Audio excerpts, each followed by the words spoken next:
วัดวาอารามเรืองรองพ้องฟ้า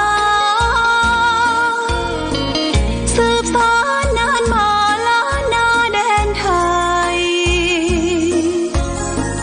วัดพระบาทอุดมน้ำบ่อสาวาเล่าขานกันมานานไกลศาสนายิ่งใหญ่ของชนชาวไทยพระพุทธบาทจำลองของพระสัมมาองค์พระศาสดาพุทธบูชากราบไหว้องค์พระเจ้าฝางอุดมศิลป์ผู้สร้างสรรค์มานานไกลนามอุดมก้องไปสมในชายาก่อนเป็นวัดร้างโบราณสืบสาน2524พระมหาราชครูเกษราปัญญาปรมาติกาจารย์จากวัดดับภัยเชียงใหม่สืบสานเวลาผ่าน131 ปีนานไกลวัดพระบาทอุดมรุ่งเรืองงามตาเจ้าน้อยบุญทาวงศาข้าหลวงปวงเชียงใหม่ปกครองหัวเมืองฟ้าทุ่มเทแรงกายแรงใจทุกชาติพันธุ์รวมใจรักษามัคคี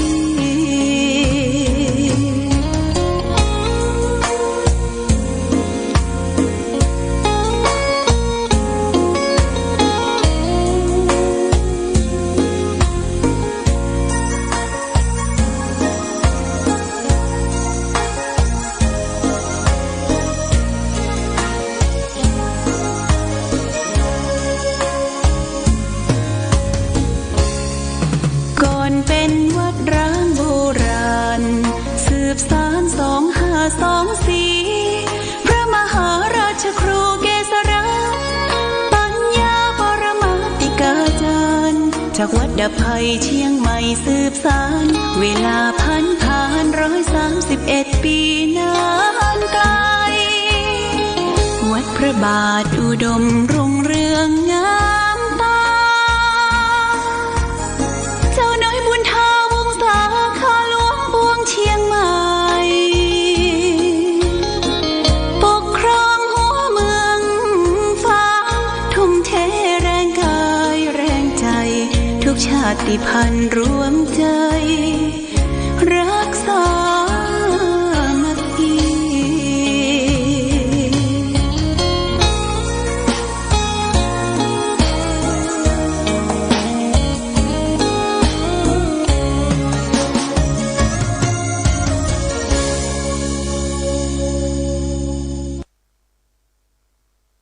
เจริญสุข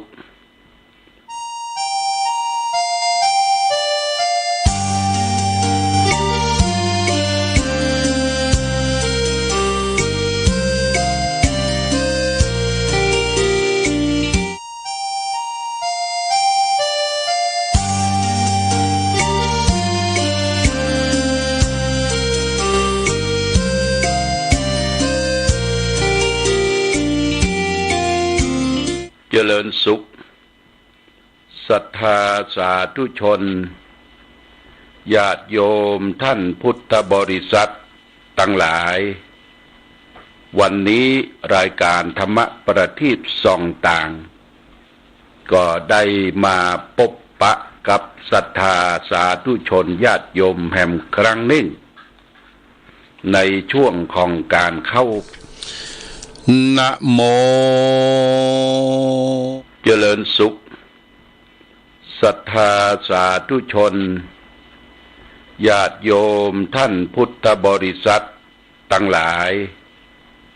วันนี้รายการธรรมประทีปส่องต่างก็ได้มาพบปะกับศรัทธาสาธุชนญาติโยมแห่งครั้งหนึ่งในช่วงของการเข้าพรรษาได้มีโอกาสได้มาอู้มาจาทักทาประสัย กับท่านพุทธบริษัททั้งหลายทั่วไปเพื่อจะได้ย้ำเตือนว่าในช่วงเข้าพรรษานี้ศรัทธาเราชาวพุทธทั้งหลายก็จะพึงประพฤติปฏิบัติเข้าใกล้พระพุทธประธรรมประสงค์บ่ได้ละเลยเพิกเฉยต่อหน้าที่ในการประพฤติปฏิบัติไปวัดวาอารามที่อยู่ใกล้บ้านหรือที่เคยไปกินไปตามสืบสานมาจากบรรพบุรุษพ่อแม่ญาติพี่น้องวงวานเราและท่านทั้งหลายเป็นการสืบต่ออายุของพระพุทธศาสนากิจกรรมทุกวันพระวันศีลที่เราจะต้องไปเมื่อเจ้าก็ไปทำบุญตักบาตรตอนบ่ายมีโอกาสได้ไปฟังเทศน์ฟังธรรมบางวัดสถานที่ก็เปลี่ยนแปลงตามกาลเวลาที่มีโรคภัยไข้เจ็บเข้ามาเบียดเบียนก็คือจะทำพิธีกันตั้งแต่8 โมงไปถึง11 โมงนี่เสร็จสิ้นหมดญาติโยมนะเสร็จสิ้นหมดนั้นหมายความว่าจะได้ก็คือใส่บาตรญาติปกรวดฟังเทศน์ฟังธรรมเพื่อบ่ให้ญาติโยมได้กลับมาตอนบ่ายแหมเพราะว่าผู้ที่จะมาฟังธรรมตอนบ่ายในช่วงปัจจุบันนี้ก็บ่ค่อยมีละญาติโยมนะพ่อแม่พี่น้องศรัทธาผู้เฒ่าผู้แก่สุมาเตะบางท่านก็ไปไหนบ่ได้บางท่านก็ล้มหายตายจากไปบางโอกาสเวลาจะคือลูกคือหลานไปส่งฟังเทศน์ฟังธรรมเขาก็มีการมีงานภาระหน้าที่ของภัยของมันเพราะฉะนั้นบางวัดก็จำกัดเวลาเอาภาคเจ้าเสร็จสิ้นหมดญาติโยมส่วนการที่เขาจะไปนอนจองนอนวัดก็อยู่ที่โอกาสและเวลาเช่นเดียวกันที่ไหนมันสะดวกมันสัปปายะมันสงบก็ไปกันได้จะนอนถือศีล8ศีล5คืนเดียว2 คืนก็แล้วแต่โอกาสของพ่อออกไม่ออกศรัทธาอุบาสกอุบาสิกาทุกท่านการที่เราและท่านทั้งหลายได้ประพฤติปฏิบัติในช่วงเข้าพรรษาอย่างนี้ถือว่าเราได้เข้าไปประพฤติปฏิบัติธรรมญาติโยมการประพฤติปฏิบัติธรรมนั่นก็เพื่อแสวงหาบุญกุศลที่จะทำให้เกิดขึ้นมีขึ้นกับตนกับตัวคนเขาจะอยู่สุขหวานใจอยู่สุขกายสุขใจได้ในปัจจุบันนี่มันจะต้องมีบุญ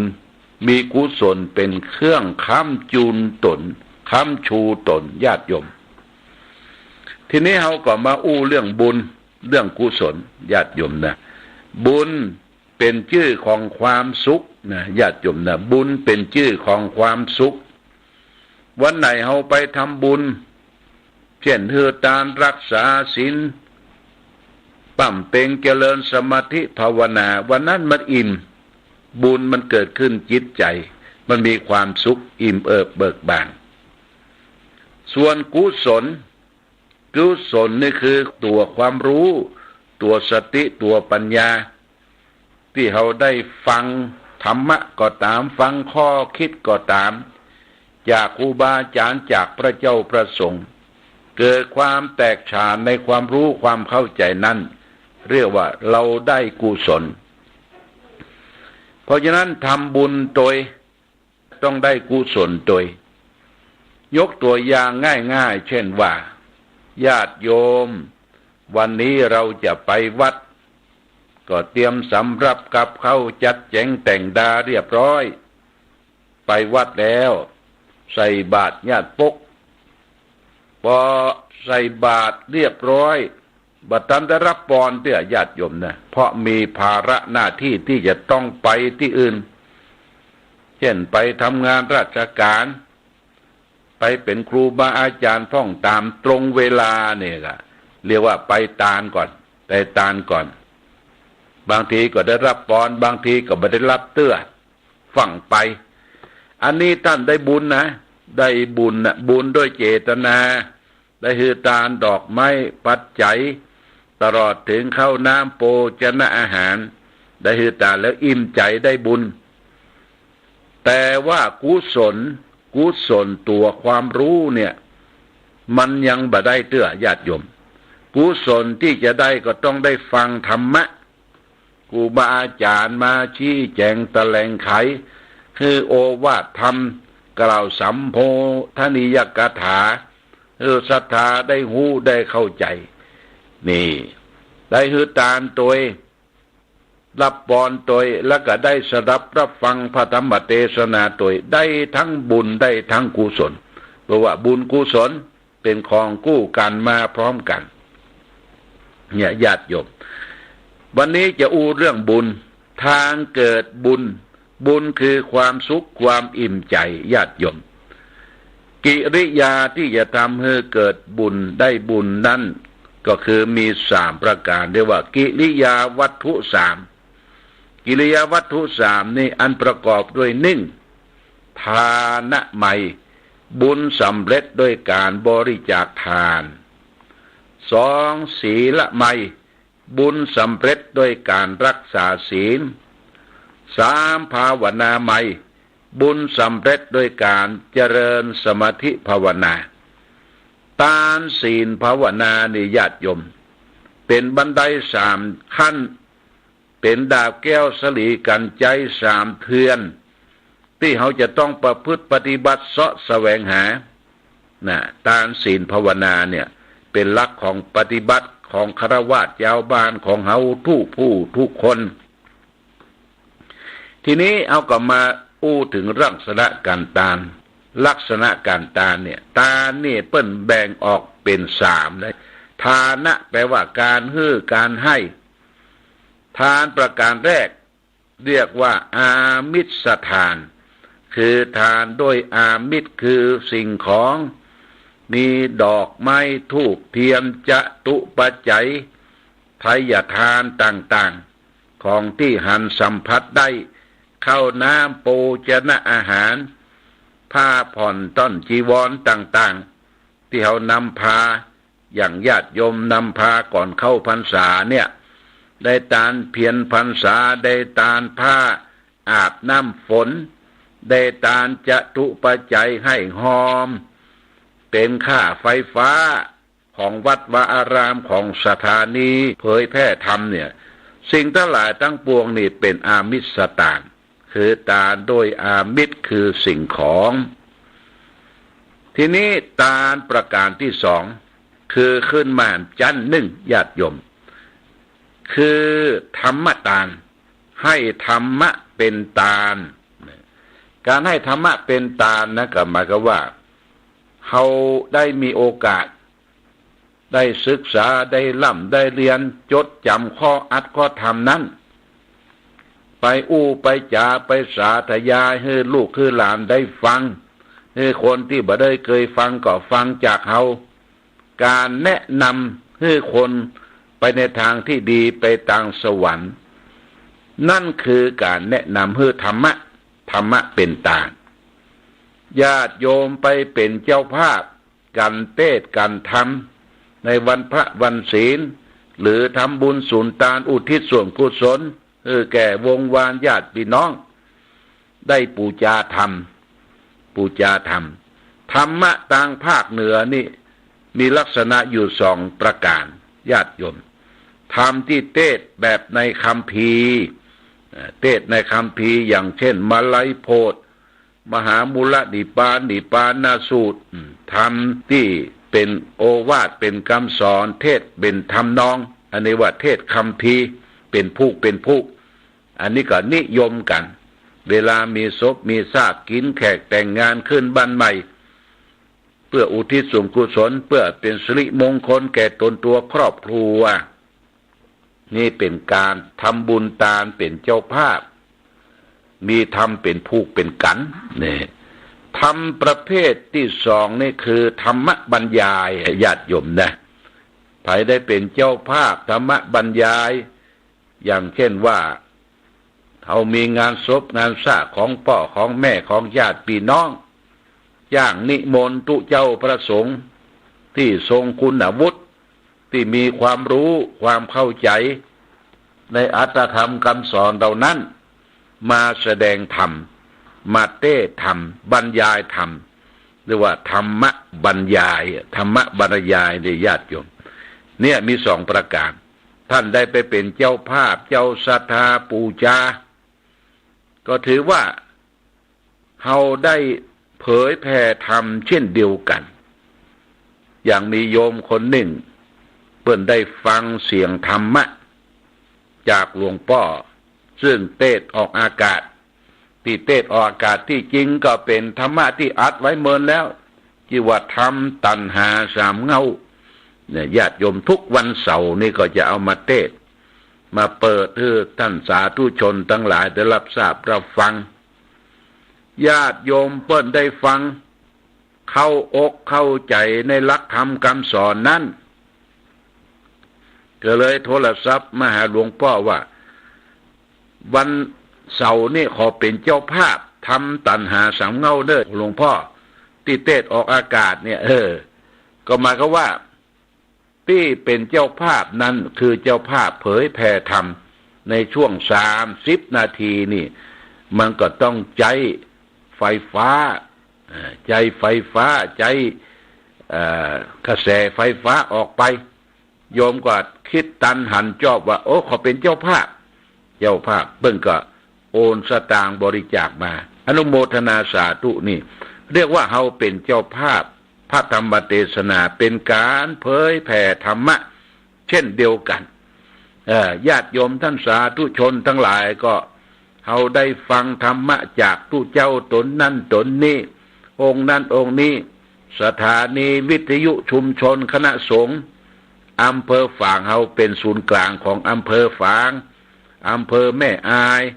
อำเภอชัยประการและป่ายบปอเกาะเครือข่ายไปแห่มหลายอำเภอหลายจังหวัด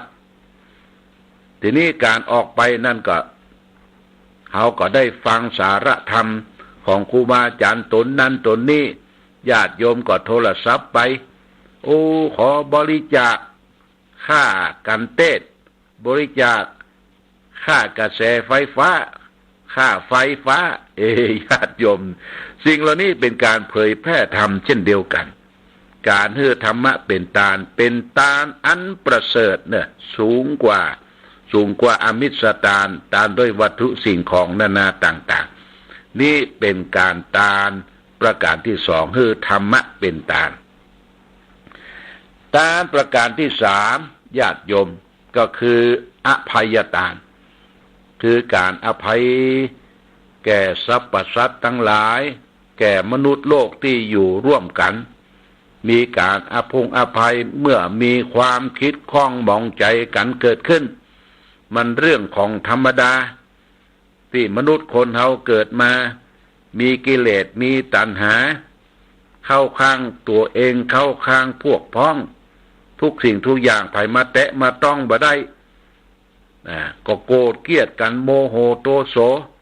แล้วก็เก็บงำอาฆาตมาตร้ายไว้องค์สมเด็จพระสัมมาสัมพุทธเจ้าท่านตรัสว่าโลกเฮานี่จะสงบเย็นก็อยู่ที่การอภัยทานซึ่งกันและกันการอภัยทานนั้นเป็นการสร้างความสุขให้เกิดขึ้นตัวเองครอบครัวสังคมคืออยู่ด้วยความร่มเย็นเป็นสุขญาติโยมจะไปเกลียดจะไปกังจะไปถืออาฆาตมาตร้ายก่อกรรมกระทำเวรด้วยกันคืออภัยซึ่งกันและกันจะมีความสงบเย็นได้โดยเฉพาะอย่างยิ่งครอบครัวที่เป็นผัวเป็นเมียโบราณเปิ้นบอกว่าผัวเมียอยู่ด้วยกันเนี่ยเหมือนกับลิ้นกับฟันเหมือนกับถ้วยกับจานย่อมมีกระทบกระทั่งกันเป็นธรรมดา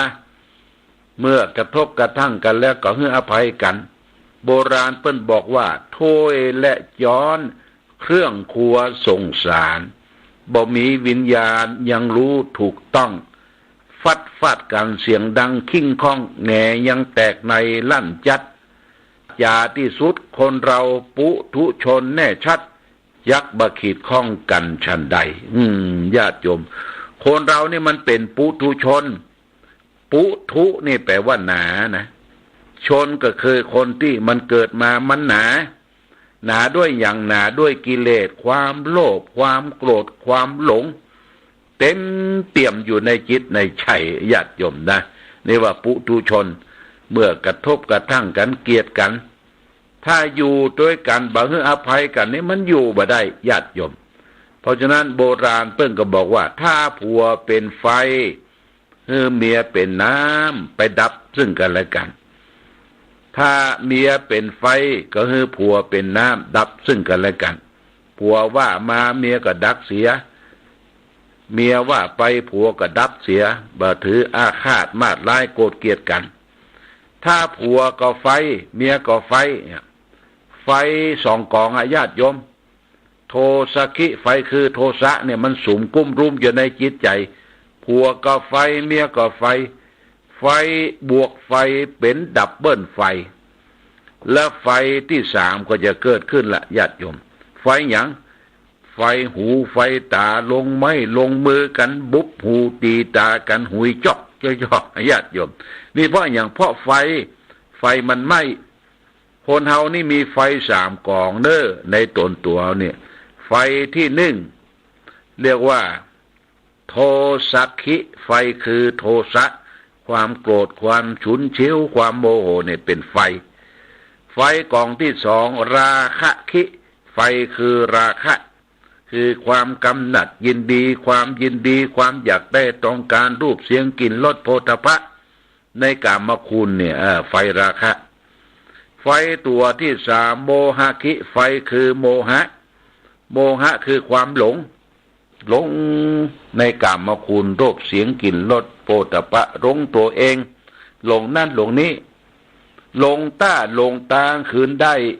หลงจิตหลงใจคืนยากเพราะถูกโมหะเขาครอบงำเนี่ยญาติโยมไฟสามกองแต่ถ้าว่าเขาจะให้ไฟนี่ดับต้องมีธรรมะมาประพฤติปฏิบัติเช่นว่าไผขี้โกรธขี้เกลียดขี้โมโหโทโสต่อตนเองและคนอื่นเพื่อนพี่น้องหรือครอบครัวเดียวกันโกรธนักเบิ้ลคือเอาเมตตามาเจริญภาวนานะญาติโยมเวลาโกรธคือไผเนี่ยเมตตาเอาเมตตามาภาวนาจะฆ่าความโกรธเสียได้ความโกรธญาติโยมบดีเลยเป็นสนิมตราของโลกความโกรธเนี่ยเป็นไฟไหม้ตัวเองตัวเก่าต่อไปกิเลสตัวที่สองราคะขิไฟคือราคะคือความกำหนัดยินดีอยากต้องการรูปสวยรูปงามกินหอมเสียงเพราะเสียงสนอสดรสจืดรสเค็มรสอย่างนี้ถ้าบ่ชอบก็เดือดดาลถ้าชอบก็เป็นโมหะทุกสิ่งทุกอย่างเมื่อราคะเกิดขึ้นกับตนกับตัวเนี่ยราคะความกำหนัดเปิ้นให้พิจารณาอสุภะญาติโยมอสุภะคือมองคนอื่นเขามองตัวเองเป็นรังแห่งโรคภัยไข้เจ็บเป็นของสกปรกเป็นของเน่าของเฟะมองในรูปสวยรูปงามนี่นักปฏิบัติธรรมต้องมองอย่างนั้นเปิ้นแต่งตัวงามหน่อยเปิ้นแต่งตัวพี่ลี่หน่อยเข้าไม่ใครไปหยอกใครไปเข้าหาเปิ้นใครหูจักเปิ้นลาบลาก็จกมือถือมาถ่ายมากเม็ดแบบโอ้บางทีเปิ้นบ่อนุญาตปงปันให้ถ่ายรูปนะก็ได้รูปเปิ้นก็ไปแยงไปพอเนี่ยเรียกว่าร่วงละเมิดว่าญาติโยมประเด็นนี้มีกฎหมายเนี่ยร่วงละเมิดทางคอมพิวเตอร์จะเอารูปเปิ้นไปโพสต์ไปจ่ายไปบอกคือคนนั้นคนนี้นี่ต้องระมัดระวังการถ่ายรูปก็ดีการที่จะเอารูปเปิ้นมาดูมาใส่ในมือถือของเฮาในเครื่องวิดีโอของเฮาอย่างของเฮาเนี่ยญาติโยมบ่ได้ต้องรับอนุญาตก่อนเพราะฉะนั้นราคะขิไฟคือกำหนัดยินดีเปิ้นฮึดทรมานร่างกายตนเอง คือไปมองอสุภกรรมฐานไปมองดูซากศพพลิกมาย้อนดูตัวเฮาว่าของทั้งหลายทั้งปวงเป็นของเน่าของเฟะบ่ควรยึดถือมั่นเป็นของตนของตัวยินดีสี่ขายกับรูปกับเสียงกับรสกับโผฏฐัพพะถูกต้องนั้นว่าสวยว่างามอย่างนี้เป็นต้นประการที่สามไฟตัวที่สามโมหะคิไฟคือโมหะโมหะคือความหลงญาติโยมหลงอย่างหลงในกามคุณห้าหลงรูปหลงเสียงหลงรสหลงโผฏฐัพพะหลงตัวหลงตนหลงอำนาจบัดใหญ่ลืมตัวเองตัวเก่าหลงบ่นับถือคนนั่นคนนี้เมื่อลงอำนาจลงตัวเก่าแล้วแม้ว่าพ่อแม่ก็ยังบ่คัดนับถือนะญาติโยมนะอันนี้สำคัญเมื่อมีความหลงให้มันภาวนานี่ก็คือการทำจิตใจของตนเองให้สงบเมื่อสงบแล้วยกขึ้นสู่วิปัสสนาตัวรู้แจ้งเห็นจริงเกิดปัญญาขึ้นนี่เมื่อปัญญาขึ้นเขาก็จะไม่ได้หลงละญาติโยมเขาจะรู้แจ้งเห็นจริงในกองทุกข์ในกิเลสตัณหาที่มันมากระทบทางกายทางวาจาใจของเขานี่คือการที่เขาได้อภัยทานคืออาการภัยทานซึ่งกันและกันก็จะเป็น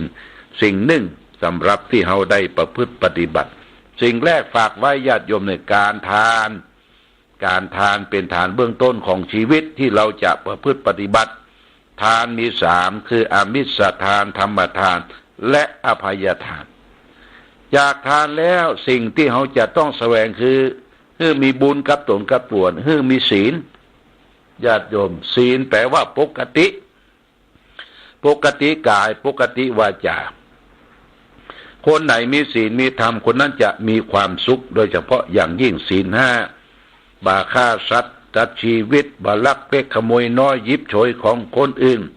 บ่ประพฤติผิดในกามบ่กล่าวมุสาวาทพูดเท็จบ่ดื่มสุราอะไรไม่ไรเป็นเครื่องดองครองเมานี่คือถ้าเรามีศีลบริสุทธิ์นั้นบุญก็จะเกิดขึ้นศีละย่อมเป็นมูลแห่งนิพพานศีลเป็นรากเหง้าที่จะไปสู่ความสุขสงบได้คือนิพพานนี่เป็นข้อสองที่จะเกิดมีบุญคือศีลใหม่บุญสำเร็จด้วยการรักษาศีล